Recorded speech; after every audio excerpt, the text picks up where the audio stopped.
자, 지금부터 2020년 6월 모의고사 현대소설 무사와 악사라는 작품에 대한 설명을 지금부터 시작하겠습니다. 이 작품은요, 요 앞부분까지는 문제가 없는데요, 중략 이후에 줄거리 파악이 조금 까다로운 작품입니다. 문제보다는 저 내용 정리부터 먼저 좀 하고 그리고 나서 문제로 가도록 하겠습니다. 자, 먼저 줄거리를 보시면은요, 나라고 하는 게 나와서 여기 1인칭 시점이라는 거 확인할 수 있겠고요. 기범이 죽기 전에 무슨 일이 있었는지 알기 위해 그랬으니까 지금 기범이라는 인물을 중심으로 해서 그가 살았던 구천동으로 찾아간다 그랬으니까, 자, 여기서 지금 공간적 배경은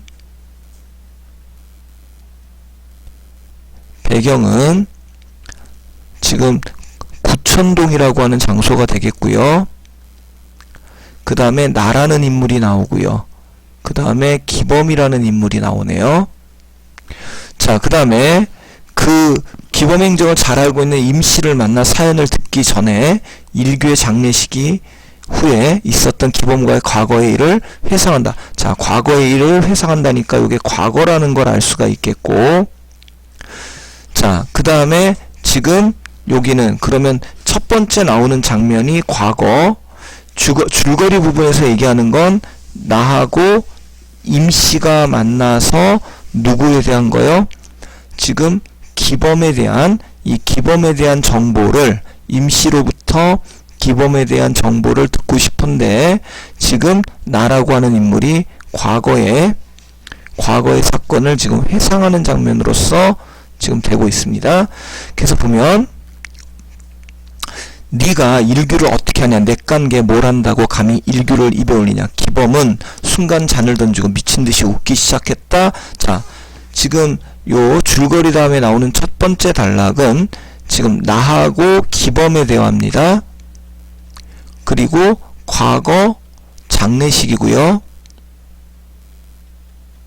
일규라고 하는 사람의 장례식이고요. 자, 지금 요거는 누구의 말이요? 기범의 말입니다. 자, 순간 잔을 던져 미친듯이 웃기 시작했다. 너무나 도련을 웃으면서 나는 그때 꽤나 놀랐답니다. 기범이 그처럼 미친듯이 웃는 것은 나는 그날 처음 보았다. 내 말이 맞다. 나는 그놈을 입에 올릴 자격이 없다. 하지만 누가 그놈의 진심으로 사랑한 줄 아냐? 너희냐? 너희가 그놈을 사랑한 줄 아냐? 나는 긴장했다. 자, 놀랍고 긴장했답니다. 그의 눈에서 번쩍이는 눈물을 보았기 때문이다. 그의 눈물을 보고서 지금 너는 그놈이 아깝다고 했지만 나는 그놈이 죽어 세상 살 맛이 없어졌다. 자, 지금 여기는 지금 과거의 상에서 일규의 죽음으로 인해서 지금 반응이 나옵니다. 나라고 하는 인물은 뭐라고 얘기했다고요? 아깝다. 나라고 하는 사람의 반응은 아까운 인물이다. 이런 반응이고요. 이것에 대해서 기범은 지금 뭐라고 얘기하고 있느냐면 나는 살맛 안 난다. 살맛이 안 난다 라고 얘기하고 있습니다. 나는 살기가 울적할 때마다 허공에서 그놈의 쌍판을 찾았다. 그러니까 살맛이 안 날 때마다 쌍판을 찾았다. 나는 그놈을 통해서만 살아가는 재미와 기쁨을 느꼈다. 자, 그러면 기범 살맛이 안 났는데 그러면 일규라고 하는 것은 기범한테 삶의 의미를 주는 존재였다. 이렇게 지금 생각해 볼 수 있습니다. 근데 사정은 나하고 똑같았다. 나를 발길로 걷어찼지만 그놈은 나를 잊은 적이 없다. 우리는 서로 사랑했지만 방법이 달랐을 뿐이다. 이렇게 얘기를 합니다. 즉 지금 기범의 말에 나타나는 모습으로는 일규와 기범은 서로에게 삶의 의미를 주고 서로 사랑이라고 하는 것으로 의미가 되는 이런 걸 주고받는 인물이다 이었다라고 얘기를 합니다. 자, 근데 중략 부분 여러분들이 헷갈리는 게요. 자, 이게 과연 누가 하는 말일까요? 원래 그 사람은 도시에서 살던 사람인데 왜 그때 도시 버리고 깊은 산골 찾았는지 모르겠군. 자, 말투가 달라졌어요. 그러면 기본 목소리는 아닐 거고요. 자, 누가 말일까요? 처음엔 저도 많이 궁금하게 생각했습니다. 뭔가 세상에 죄를 짓고 숨어 사는 분이 아닌가 했습니다. 더구나 이리로 들어오시고 머리를 깎고 수염까지 기르셨거든요. 그러나 오래 외시고 살다 보니 저대로 차츰 납득이 갔습니다. 한마디 말은 어렵지만 세상에 뭔가 있습니다. 자, 요게 지금 요게 지금 임시하고 나하고의 대화입니다. 그러니까 어느 게 임시가 전해주는 얘기. 자, 지금 말을 가르치셨군요, 거든요. 뭐 이런 말들. 그 다음에 저도 그런 생각을 했는데 오래 살다 보니 좀 납득이 갔다. 자, 요런 걸로 봐서 지금 요거는 지금 누구의 말? 임시의 말이 아닌가 이렇게 생각해 보면 될 것 같고요. 요게 나. 자, 그래서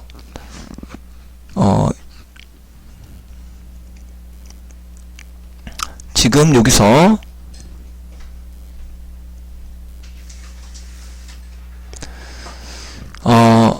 그러나 오래 살다 보니까 한마디로 말해서 세상에 뭔가 실망을 느끼신 게 아닌가 싶습니다.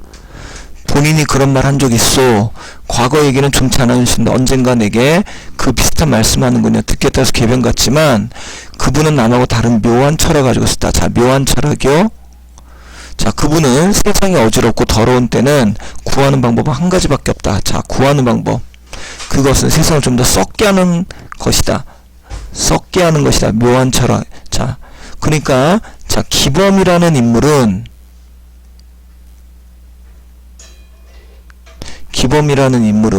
요런 것을 가지고 있었다. 자, 기범이라는 인물이 요런 철학을 가지고 있었다라는 걸 지금 임씨가 계속 얘기를 해주고 있는 겁니다. 자, 그걸 썩지 않게 고치려고 했던 국내 사람만 상한다. 모두 썩어라. 제 나름의 어설픈 추측입니다만 그분은 사람만이신 이상한 초능력 믿은 것 같습니다. 자, 이상한 초능력을 믿었고요. 사람은 온갖 악행에도 불구하고 자기 스스로를 송두리째 포기하지 않는다는 것입니다. 세상이 철저히 썩어서 더 썩을 것이 없게 되면 사람은 살아남기 위해 언젠가 스스로 자구책을 쓴다는 겁니다. 자, 그것이 바로 그걸 믿으셨고 이러한 자기 생각의 부처의 미학이라는 묘한 말로 부르시기로 했습니다. 부정의 미학이요. 네. 자, 요런 것들 밑줄 그은 것이 지금 기범이라고 하는 사람의 마음, 묘한 철학이라고 하는 것에 해당하는 것들이라고 생각되는 걸 밑줄을 그어봤습니다. 자, 나는 순간 한 구석에 미묘하게 붙여는 진동을 느꼈다. 진동의 잔성은 확실치 않지만 난 그것이 기범을 이해하는 어떤 열쇠가 아닌가 생각했다. 자, 여기요. 기범을 이해하는 열쇠가 아닌가. 자, 요걸 보고 지금까지 한 얘기가 기범에 대한 얘기를 임시가 전해준 거다라는 걸 알아야 돼요. 그래서 궤변들이 어지러운 혼란 속에 그제야 선뜻 한가닥의 질서에 어렵게. 자, 기행과 궤변. 자, 기범이라는 게 기행과 궤변을 했다는 거야. 헌데 세상에 대해 어떤 생각을 지니서 갑자기 그런 세상을 등지어 산속에 박혀 사는가요? 당신께서 아끼시던 친구 한 분이 갑자기 세상을 버리셨다고 하더군요. 그러면 친구 한 분. 자, 요게 지금 누구냐면 일규라는 사람이죠.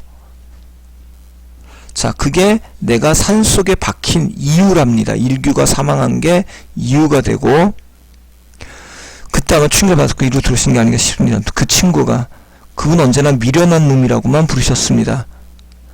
자, 그래서 지금 요 친구 한 분 미련한 놈 요거가 오일규라고 하는 걸 알 수가 있고요. 장례식 후에 기범이 격렬하게 짓거린 저 시끄럽던 요소를 생각했다. 어쩌면 기범은 그때 이미 세상을 등질 결심을 했는지도 알 수 없다. 아니, 그는 얼마 후 내 앞에서 정말로 깨끗하게 사라져버린 것이다. 그래, 그 친구가 죽은 후로 왜 세상을 등졌답니까? 세상 살 재미가 없었다 하더군요. 아마 그 친구분은 꽤나 좋아하셨던 모양입니다. 그 미련은 죽어버렸으니 자기도 앞으로 미련하게 살 밖에 없다고 하셨습니다. 미련하다고 말씀은 우습게 들리지만 착한 일을 뜻하시는 것이었습니다. 자, 그래서 이곳선으로 사람이 달라지신 거요? 전 그분의 과거를 몰라서 어떻게 달랐는지 모르겠습니다만 그분은 거의 남을 위해서만 일하셨고 그래서 그 생명을 구한 것도 덕이다. 그러니까 지금 남을 위한 삶을 살았다. 여기 와서 나는 기범을 지켰다. 과거 요술들이 생각난다. 세상 항상 역으로만 바라보던 그의 난해성이 또 한 번 나를 혼란 속에 빠뜨렸다. 그는 어쩌면 이 세상을 역순과 역행에 의해 누구보다 열심으로 가장 솔직하게 사는 것 같다. 그리고 악과 선은 등과 배에 서로 맞붙은 동질이라는 것도 알 수 없다. 그는 악과 선 중 아무것도 믿지 않았고 오직 믿는 건 세상에서 아무것도 믿을 것 없다는 사실뿐이다. 그리고 오일교가 맞부딪혔을 때 오일교가 해체되는 것은 너무나 당연하다. 그것은 가장 비열한 삶이 가장 올바른 삶을 해체시키는 역설적인 예인 것이다. 해서요. 자, 가장 비열한 삶이요. 가장 올바른 삶을 해체시키는 것. 즉, 이게 기범의 삶이고요. 오일규가 지금 해체란 말이 이렇게 돼 있으니까 지금 오일규의 삶이 지금 그 올바른 삶이고 비열한 삶을 살았던 사람. 그런데 오일규가 죽고 나서부터 갑자기 남을 위해서만 살았다. 이렇게 얘기가 되는 겁니다. 자, 요거를 바탕으로 해서 보도록 하겠습니다.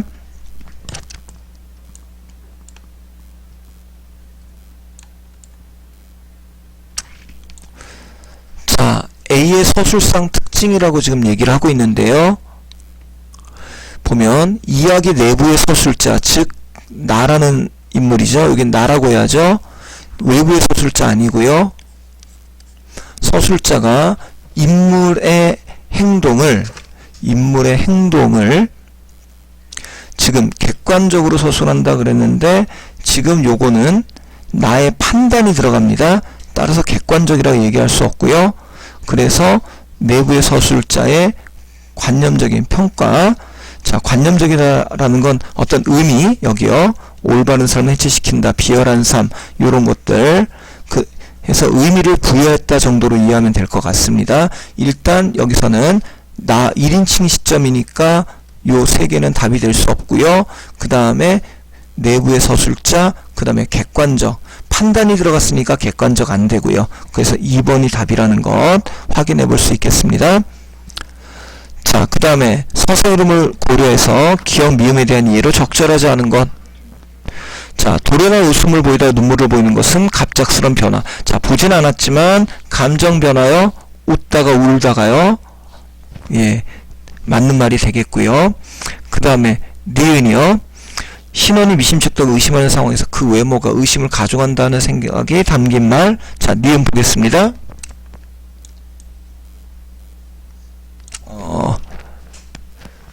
자, 처음에 이 세상에 죄를 짓고 수문일 뿐이 아니라 더구나 이리로 오시자마자 머리를 깎고 수염까지 기르셨다. 머리를 깎고 수염까지 기르셨다. 즉, 여기 이런데 왜 들어왔을까? 여기 도시에서 살던 사람이 여기 와서 무슨 죄라도 지은 거 아닌가? 근데 외모까지 머리를 깎았다니까 중처럼 깎았다는 얘기고요. 그러니까 이상하다.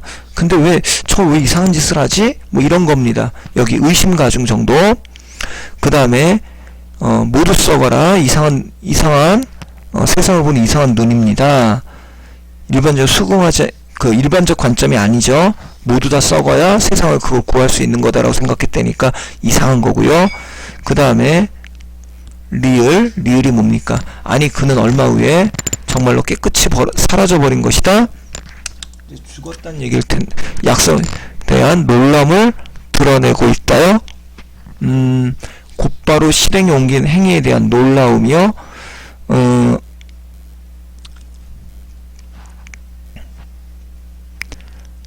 아니 그는 그에 봅시다. 그때 이 세상에서 등질 결심할 수 없다. 아니 그는 그 얼마 후에 내 앞에서 정말로 깨끗이 사라져버린 것이다.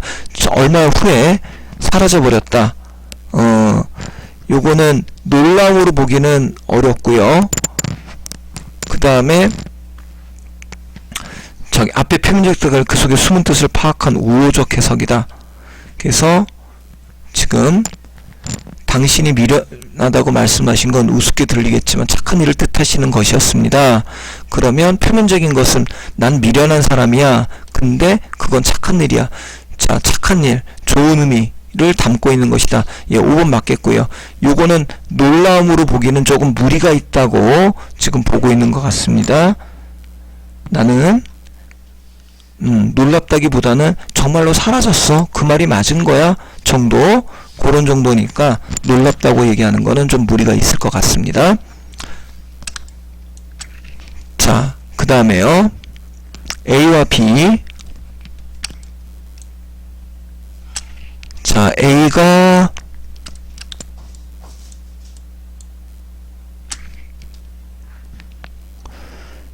여기서 A가 어디 있나요?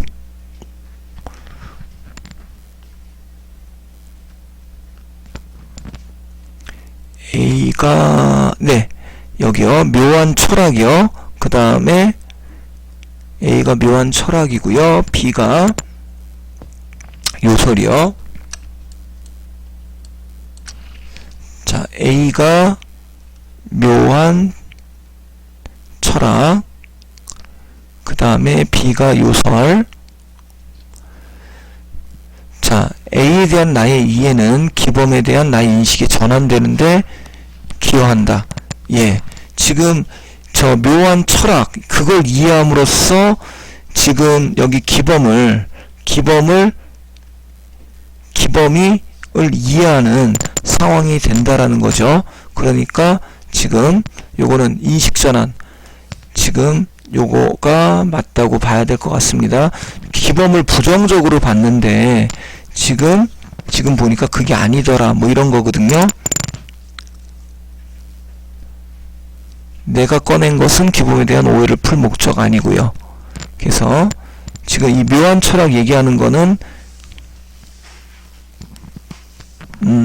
봅시다. 내가 의문을 B를 바탕으로 하고 있으면 알게 된다. 요거는 지금 저 A라고 하는 거 묘한 철학이요.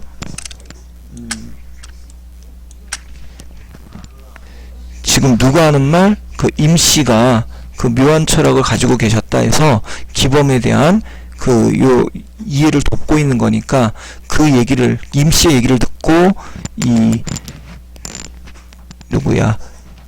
사람, 기범이라는 사람을 이해하게 됨으로써 인식이 바뀌는 과정을 보여주고 있다고 볼 수 있을 것 같습니다. 그래서 요건 1번으로 봐야 되겠고요. 자, 그 다음에 143번 보면은요, 보기의 관점에서 그랬습니다. 사람들을 존경하고 사랑하는 사람은 닮아가며 자신을 동일시하려는 경향이 있다. 이를 통해 심리적 위안이나 성취를 느끼려 하지만 상대로부터 외면받거나 부재한 상황에서 상처를 입는다. 동일시의 상대를 부정하거나 외면당하지 않았다고 자신의 처지를 합리화한다. 이때 상대를 부정하거나 외면당하지 않았다고 자신 처지를 합리화한답니다. 또 관심을 다른 데로 돌려 그 상황에서 아예 벗어나고자 한다. 자, 무사와 악사에서 기범이 보이는 기행과 궤변은 일규를 동일시하려는 상대로 의식한 데서 비롯한 것이라 볼 수 있다. 자, 기범은 일규와 동일시 하려는 의식에서 벗어난 걸로 볼 수 있답니다. 자, 일규의 죽음에 충격을 받고 세상 살세가 재미없다는 기본의 사실이라면 동일시하려던 상대의 부재가 가져오는 심리적 영향이 컸겠다. 예, 가능한 얘기고요. 기범이 자신을 발길로 걷어찼던 일규로부터 외면받았다고 본다면, 외면으로 본다면은요, 일규가 서로 사랑했다고 믿는 기범의 진술은